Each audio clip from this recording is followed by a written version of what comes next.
I want to let you know that this story deals with sensitive and emotional topics. Please watch with care if you find such content difficult. There are true crime stories that focus purely on what happened, the who, the when, the how.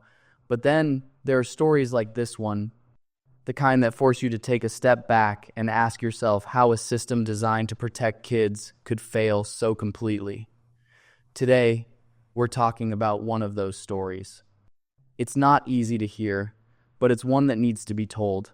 Because at its core, this isn't just about a crime, it's about a child who slipped through every safety net that was supposed to keep her safe.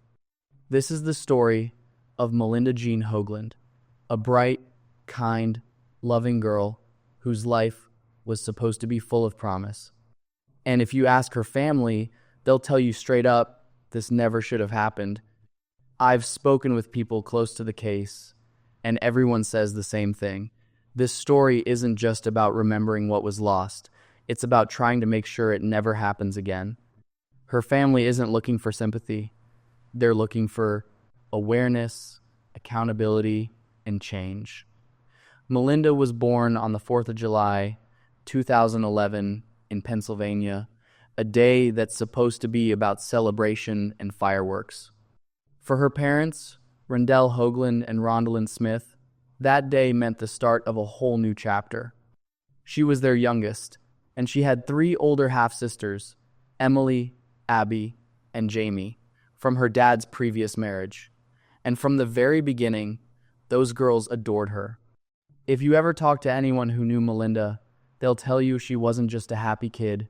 She was that kid, the one who walked into a room and made everyone else smile without even trying. She had that spark, always curious, always talking, always laughing. Her sisters said she'd wake up every morning like it was her favorite day of the year. Bright-eyed, ready to go, ready to see what the world had in store for her. She loved people. She loved making friends. If she saw a new kid sitting alone at lunch, she'd be the first to walk up and say, "Hey, you want to sit with us?" She just had that energy, the kind that makes you wish the world had more people like her in it. When she wasn't outside playing, she loved movies. And not just any movies. Her favorite was Gremlins, that classic from the 80s. She'd watch it over and over, laughing at the same parts every single time. And when it came to food, she kept it simple: pizza, a Happy Meal, or ice cream. That was her holy trinity. Pure kid stuff. But here's what really stuck with people about Melinda. Her kindness wasn't something you saw just once in a while. It was constant, genuine. She had this habit of writing thank you notes to people at school, the cafeteria staff, the janitors, even the office workers. Imagine that for a second. A little girl, maybe 8 or 9 years old, finishing her lunch and walking back up to the counter just to hand a folded piece of paper to the lunch lady. On it, a handwritten thank you for what you do. No teacher told her to do it. She just did it because she cared. And that's what made her stand out. In a world where most people are rushing to get through their day, this little girl stopped to appreciate the people around her. Teachers remembered her not just for good grades, though she had those too, but for her attitude. She was one of those students who made the classroom feel lighter, more alive. Her report cards were full of words like attentive, respectful, and kind to others. She didn't cause trouble. She didn't talk back. She wasn't the kind of kid who had to be told to be nice. She already was. Her teacher said she seemed older than her years, emotionally wise in a way you don't usually see in a child. So when her sisters talk about her now, that's the version they want the world to remember, not just the tragedy, but the person. The little girl with a big smile, who said thank you more often than most adults do. The one who loved pizza nights and movie marathons. The one who made everyone feel a little bit better just by being around. And it's because she was that good, that pure, that what happened next hits so hard. Melinda's story isn't just another case file. It's a gut check for anyone who's ever believed that the system works. Because the truth is, in her case, it didn't. And the people who should have been there to protect her, people who had every reason to see the warning signs, somehow missed them all. Before we dive into how things went wrong, the custody changes, the background checks, the court documents, and the red flags that were ignored, it's important to hold on to this picture of who Melinda was. A real kid. Not just a name and a headline. A 12-year-old girl who wrote thank you notes to lunch ladies and believed that people were good. That's where we have to start. Because once you know who she was, once you see that light, you'll understand just how badly the system failed her when it let that light go out. And if you're watching this right now, I want you to remember that, because every time we talk about a case like this, there's a moment where you can feel it, that quiet realization that something so simple, so human, was lost because someone somewhere looked away. So stick with me, because what you're about to hear next, how this all started to unravel, is where things take a turn that no one could have imagined. Melinda's world started to shift when she was just 8 years old. Her parents split up, and if you've ever seen how divorce hits a kid, you know it's not easy. Overnight, her life became a back-and-forth routine. Weekdays with her dad, Rendell Hoagland, and weekends, 3 of them a month, with her mom, Rondalyn Smith. Instead of phone calls or friendly co-parenting, her parents communicated through a notebook that Melinda carried in her backpack. They'd write messages to each other in it, like a delivery log for their child. That notebook said a lot without saying much. The distance between them wasn't just emotional. For a while, that was the new normal. But then came Cindy Warren, her dad's new girlfriend. And that's when things started getting complicated in ways nobody could have predicted. When Cindy moved into the picture, she wasn't just another adult in Melinda's life. She became part of her daily environment, part of her home. And when her dad and Cindy's relationship got serious, the custody paperwork had to be updated. You know, the usual legal stuff, schedules, holidays, all that. But hidden inside that paperwork was something that should have made every single person involved stop cold. Buried deep in that court document was a single line that changed everything. It said, "The minor child shall not be left in the care of Cindy Warren for any period exceeding 1 hour." Now stop for a second and think about that. Courts don't just throw that kind of restriction in for no reason. Judges see hundreds of custody cases, and clauses like that are rare, almost unheard of. It means somebody, somewhere, saw enough red flags to put that into writing. So, what did they know? Why did a judge decide this one woman shouldn't be left alone with a child for more than 60 minutes? Turns out, the answer was in Cindy's past, a past that was public record. Before she ever met Rendell, Cindy Warren had already been investigated multiple times by law enforcement. Her name showed up in child welfare reports going back years. The real trouble started in 2007 when a neighbor called the police. They hadn't seen little Isaiah in a while, and something felt off. When officers got to Cindy's house, they were so alarmed by what they saw that the kids were removed immediately. That welfare check didn't just save Isaiah, it reopened something far darker, an old, unresolved case from 2000. That case was about another child, Jessica, Cindy's 2-year-old stepdaughter. Back in December 2000, Cindy and her then-husband, McKinley Warren, had rushed Jessica to the hospital. The details didn't line up, and when Jessica had to be airlifted to a children's hospital, neither Cindy nor McKinley even went with her. They went home. Jessica died the next day, alone. Police investigated, but back then they couldn't prove what really happened. The case went cold. For 7 years, there was no justice, no answers, until the 2007 investigation brought it back to light. Under pressure, Cindy finally broke. She admitted the story about the car accident was a lie. She agreed to testify against McKinley in exchange for avoiding charges herself. Her testimony helped convict him. He's still serving time, up to 50 years behind bars. But Cindy wasn't exactly walking free. So, yeah, when she walked into Rendell Hoagland's life years later, she wasn't some unknown person. She had a record, a real one. The kind that anyone could have found with a background check or a single phone call to the court clerk. And that's what makes this part of the story so hard to wrap your head around. Melinda's older sisters, they knew. They found out who Cindy was and what she'd done. One of them, Emily, confronted their dad about it. She asked him straight up, "Dad, do you even know who this woman is? Do you know what she's done to kids before?" But Rendell didn't want to hear it. He brushed it off. He didn't want to talk about Cindy's past, didn't want to believe any of it. And that right there, that moment of denial, was the point where everything could have changed. But it didn't. Instead, that one clause, the 1-hour rule, got ignored. The one piece of paper meant to protect Melinda was treated like it didn't exist. And the people who should have enforced it, lawyers, social workers, even Rendell himself, turned a blind eye. It's wild when you think about it. The warning signs weren't just subtle. They were flashing in bright red neon. Yet everyone acted like they weren't there.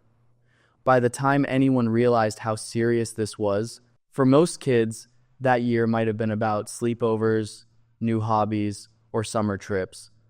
But for Melinda, everything that made her childhood bright started to disappear one piece at a time. The change began when Rendell and Cindy decided to move. They packed up and left their home in Monroe County for a new place in Chester County, West Kane Township. On paper, it sounded like a fresh start. But in reality, it was the moment everything familiar to Melinda was cut off. Her sisters, who had always been her lifeline, were now over 100 miles away. It doesn't sound like much, just a couple of calmer, hours drive. But in practice, it was enough to make casual visits impossible. The phone calls stopped. The texts went unanswered. Her sisters felt it. Something was wrong. But every time they tried to reach her, it was like talking into a void. The last time any of them saw Melinda in person still haunts them. Jamie, one of her older sisters, found out that Rendell, Cindy, and Melinda were staying at a hotel for one of Rendell's competitions. She decided to take a chance, to stop by, bring them food, just to see her little sister in person. When she walked into that hotel room, the energy was different. Jamie tried to keep things normal. She asked her about school, about her friends, about how she liked the new place. Melinda's answers were short, polite, almost rehearsed. She said she was fine. She said she had friends, but her voice didn't match the words. And then Rendell and Cindy came back to the room. The moment they walked in, the air changed. You know that instinct when you walk into a tense room and you don't even have to ask what's going on, you just feel it? That's what Jamie felt. The conversation was cut short, and they told her it was time to leave because they were tired. That was the last time Jamie Year, or any of her sisters, ever saw Melinda in person. After the move, Melinda started attending North Brandywine Middle School, and for a while, things seemed okay on paper. She made the honor roll, participated in class, made a few new friends. Teachers described her as bright, sweet, eager to please. But under the surface, something was shifting. By mid-year, Melinda started missing school, not just once or twice, but again and again. The absences piled up until the school finally took notice. In total, she missed 35 days. 10 were excused, 25 weren't. That's more than a red flag. That's a full-blown siren. Teachers and staff know what that means. In late 2023, Rendell and Cindy officially pulled Melinda out of public school and enrolled her in a remote charter program. To anyone else, that might sound like a choice, maybe for convenience, maybe because of health reasons. But investigators who deal with these cases know better. This is the moment that changes everything. When a child is withdrawn from school, they vanish from the eyes of the very people trained and legally obligated to protect them: teachers, counselors, nurses, administrators. These professionals are the first line of defense against abuse, and now Melinda had none of them left. At that point, her life was reduced to the four walls of her home. Her only connection to the outside world was a computer screen, a login page for her online classes. But even that digital trail started to fade. Her dad, Rendell, had been pretty active on social media before, posting family pictures, holidays, birthdays. But by January 2024, the posts about Melinda stopped completely. Not just less frequent, stopped. He kept posting, sure, but now the photos were only of himself, Cindy, and Cindy's son, Gavin. They went to movies, camping trips, Boy Scout events, happy, smiling photos. But in every single one, Melinda was missing. The last photo of her that anyone could find was from Christmas 2023. And if you look at it, it doesn't take a detective to see that something was off. Her eyes looked tired. Her smile, the same one that used to light up rooms, was faint, almost forced. That photo would later become a key piece of evidence, because after that Christmas, she disappeared not just from social media, but from the world. No new pictures, no posts, no calls, no sightings, nothing. Melinda had become what investigators call an invisible child. And here's the thing. In these cases, invisibility doesn't happen by accident. It happens by design. Every move, the relocation, the distance from her sisters, the school withdrawal, was a calculated step in isolating her. And by the time the world realized it, she was already gone from view. So, when people look back now and ask, how did nobody see this coming? The truth is, some did. They just couldn't reach her in time. Unless someone decides to look closer, and in Melinda's case, by the time someone finally did, it was already too late. On the evening of May 4th, 2024, at exactly 7:28 p.m., a call came into Chester County's Emergency Dispatch Center. The voice on the line was Rendell Hoagland. From the moment that call went out, first responders moved fast. To them, this was a high-priority medical emergency, the kind they deal with every day. Maybe an accident, maybe an illness. But what they were about to walk into was something else entirely. Sirens tore through the quiet streets of West Kane Township as police, fire, and EMS rushed toward the Hoagland house. It looked like any other home in a peaceful Pennsylvania neighborhood, 2 stories, front porch, trimmed yard. Nothing about it hinted at what was waiting inside. But the second the first responders stepped through that door, everything changed. They found a scene that didn't fit the story. Something was off, the kind of off that professionals feel instantly. But they couldn't ignore what they were seeing. The environment was wrong, the explanations didn't make sense, and even the way Rendell and Cindy Warren, his fiancée, were behaving didn't match the urgency of the situation. The paramedics focused on Melinda first. Their mission was clear: preserve life at all costs. But it didn't take long for that quiet, professional look, the one between medics who've seen too much, to pass around the room. They knew this wasn't an ordinary medical emergency. Melinda was rushed to the nearest hospital, lights flashing, sirens screaming. In those moments, every second counted. Doctors and nurses were already waiting in the emergency room when she arrived. The team moved fast, intubating, administering medication, running scans, fighting to stabilize her. While that was happening, Rendell and Cindy were already offering their version of what happened. According to them, Melinda had been in a couple of accidents. One story was that she'd collided with another child on a water slide a few days earlier. Another, that she'd hit a tree while riding her bike. Both incidents, they said, could have explained her condition, but the medical staff weren't buying it. The room got quiet as doctors exchanged that same kind of unspoken understanding, the one that says something's not right here. Within minutes, a senior physician made the call no one ever wants to make, but every good doctor knows when to. He picked up the phone and reported the situation to local law enforcement. That single call flipped everything.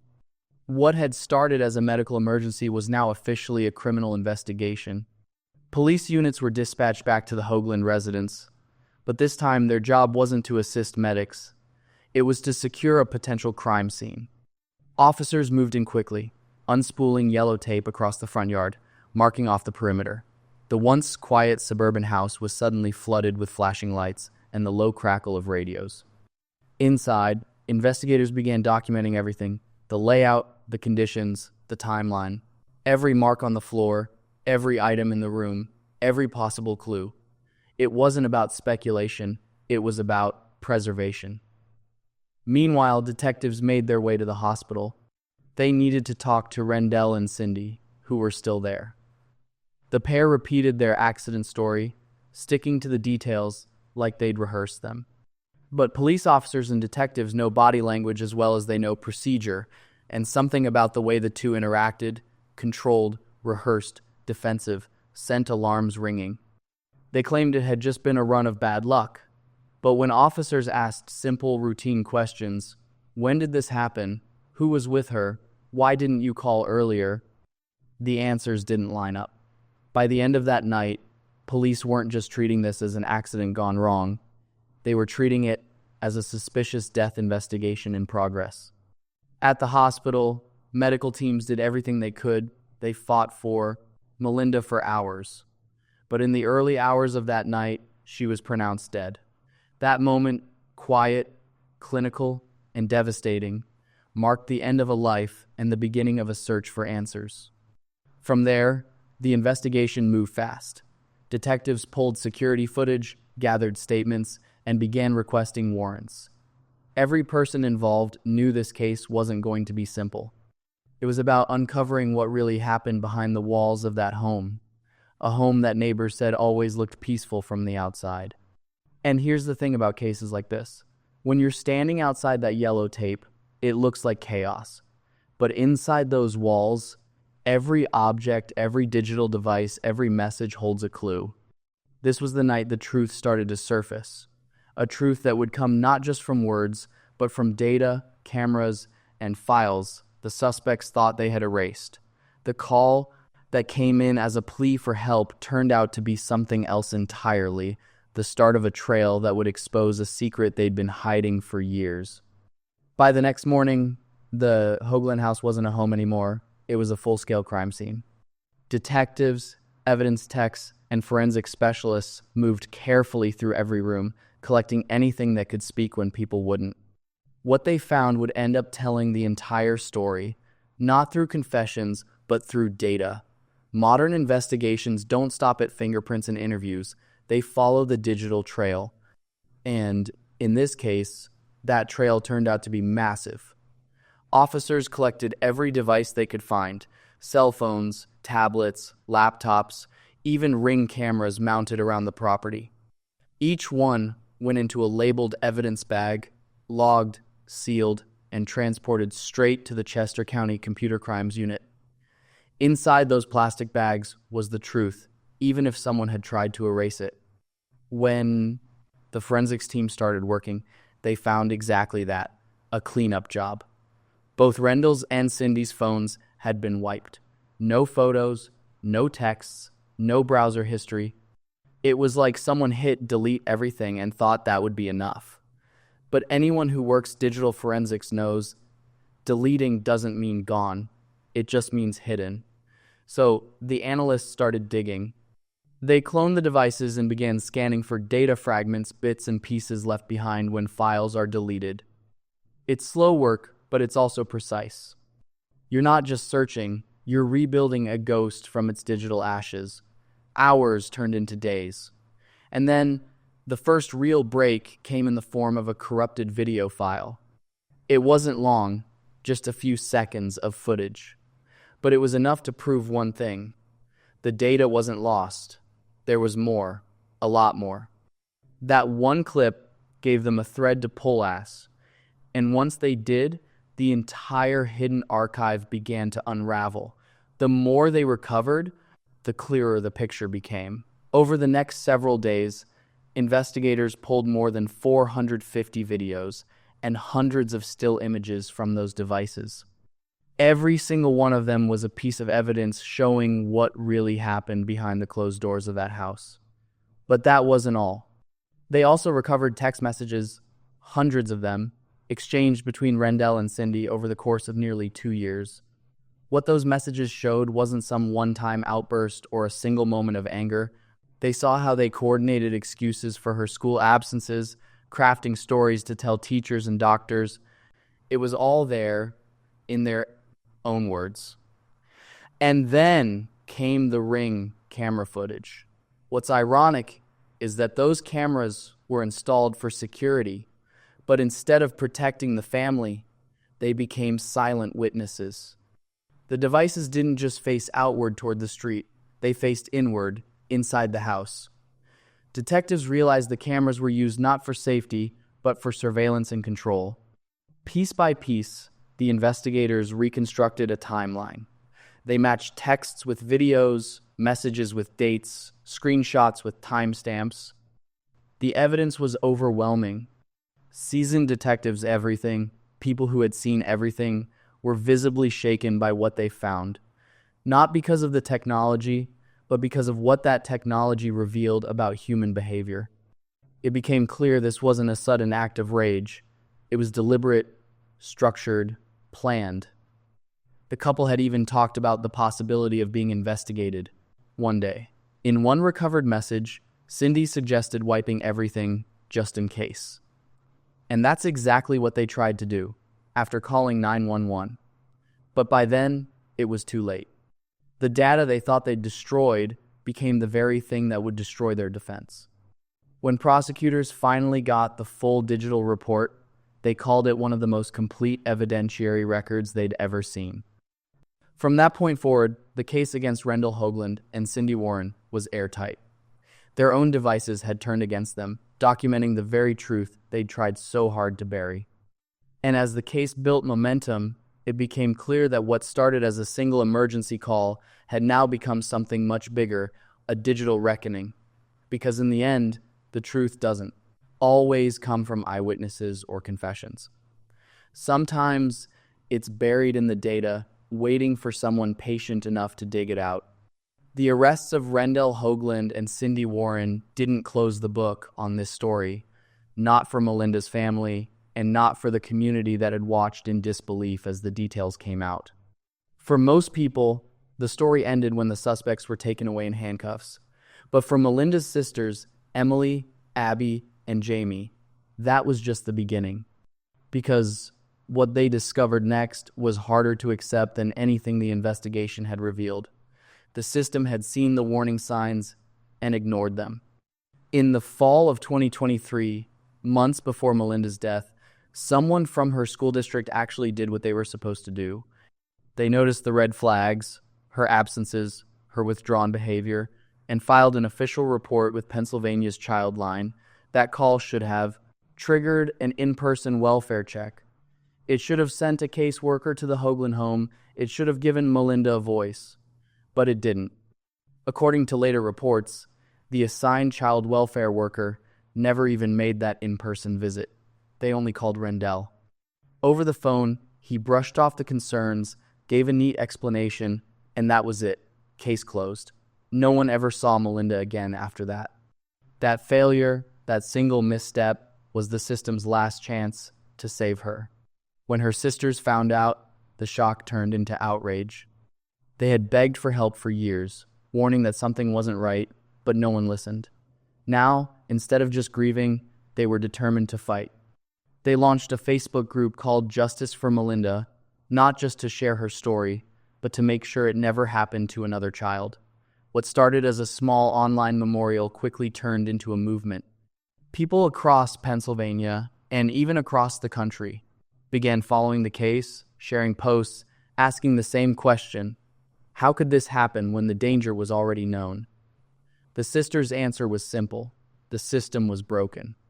And if the law didn't change, it would happen again. That's where Melinda's Law comes in. The agencies, the schools, the courts, everyone would be able to see it instantly. Under the current system, each of Pennsylvania's 67 counties operates separately. Records don't automatically transfer. That means a person could be investigated or even convicted in one county, then move somewhere else and start over with a clean slate. That's exactly what happened here. But the Hoagland case did more than expose a single loophole. It revealed how fragile the entire safety net really was. Childline was supposed to be the last resort, the one place a report couldn't slip through the cracks. But without cross-county communication, accountability becomes impossible. Melinda's sisters want to fix that for good. They've testified at community meetings, they've spoken to reporters, they've reached out to lawmakers, and slowly their voices started reaching the people who could actually do something. Governor Josh Shapiro publicly acknowledged the case, calling it a wake-up call for Pennsylvania's child protection system. "We need to have a system that allows counties to talk to one another," he said. And that's exactly what we're building. That's the goal, to make sure that the next time someone like Cindy Warren moves into a new county, the system knows before tragedy strikes. But the family isn't stopping there. They've also filed a multi-million-dollar civil lawsuit against several state and county agencies, accusing them of negligence and failure to act on known warning signs. The suit isn't about money, it's about accountability. For Melinda's sisters, the fight is about more than justice. It's about purpose. It's about making sure their little sister's name stands for something bigger than what happened to her. And honestly, that's what makes this story so powerful. Because out of something so dark, her family is trying to build something that might actually save lives. Melinda's story is being taught in advocacy circles now, as an example of how critical it is for communication between agencies to actually work. Law students, social workers, and policy advocates are studying it, using her case as a blueprint for reform. In the end, what happened to Melinda can't be undone. But if her story becomes the reason another child is protected, that's a legacy that matters. So here's the takeaway, friends. The system can't just exist. It has to work. And it only works when people care enough to push it forward. Melinda Jean Hoagland was the little girl who wrote thank you notes to the lunch ladies. She believed in kindness. She believed in people. And now her sisters are turning that same spirit into a force for change. Her name may have been lost in silence once, but because of them, it's now being spoken in state hearings, in newsrooms, and in every home that's followed her story. That's what real justice looks like, not revenge, but reform. And maybe one day soon, Melinda's law will make sure no other child ever falls through those cracks again.